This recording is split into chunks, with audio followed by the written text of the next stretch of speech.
The perfumed silence of Thessala. There are wounds that never truly heal, wounds that fester beyond time, beyond the bounds of flesh, existing as specters in the dark recesses of the mind. Such was the scar that marred the throat of Guilliman, a gash delivered with a serpent's kiss and a whisper of mocking laughter aboard the Pride of the Emperor. The air within the warship had been thick with incense, heavy with the suffocating musk of lilac and rot. Perfumed smoke curled from censers shaped like screaming cherubs, their gilded mouths frozen in eternal agony. Gold and ivory gleamed, but what had once been symbols of imperial splendor were now grotesque mockeries. Flesh-bound columns writhed, their surfaces shifting as if tormented souls pulsed beneath their lacquered skin. Tapestries woven from flayed epidermis hung from the vaulted ceilings, the faces of the dead stretched into silent, eternal area. And amidst this decadent horror stood Fulgrim, the Phoenician, a vision of impossible beauty twisted beyond mortal comprehension. His every motion an artist's flourish, his every word a sonnet of cruelty. His warplate shimmered in hues impossible to name, colors that sang to the soul, yet whispered of its unmaking. Guilliman's blade was steady, but his mind reeled. The Ultramarine primarch had fought many wars, had faced the horrors of the ruin storm, had battled demons and nightmares incarnate. But this was something beyond war. It was perversion given form, a warship twisted into an altar of indulgence, a battlefield where sensation reigned supreme. The duel had been a dance, a masterpiece.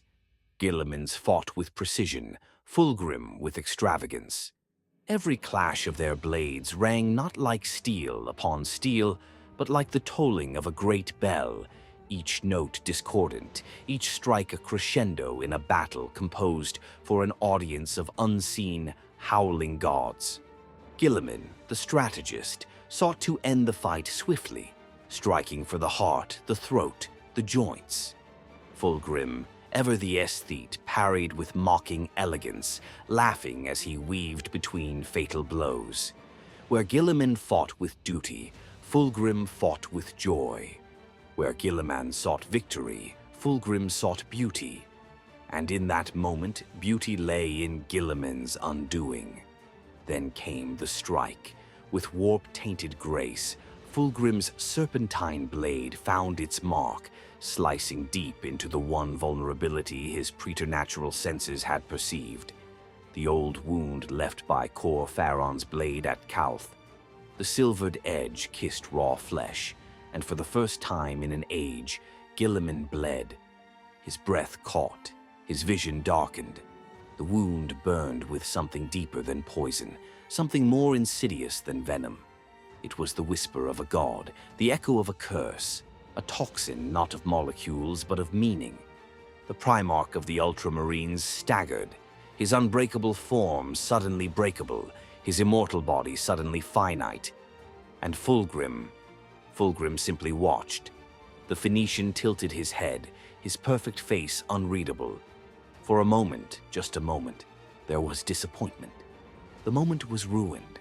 The great and mighty Guilliman, the avenging sun, the paragon of order, had fallen too quickly. It was too easy. He turned his blade over in his hand, the edge still slick with cobalt blood, and sighed. The thrill of battle had waned. He had long since grown bored of fighting the shackled dogs of a dead emperor, of waging war against a crumbling Imperium that had no art, no joy, no soul. The loyalists did not understand. They did not comprehend the sublime truths that lay beyond the veil, the ecstasies of sensation, the symphony of the infinite. There were greater pleasures to pursue, greater masterpieces to craft, greater symphonies of sensation to conduct.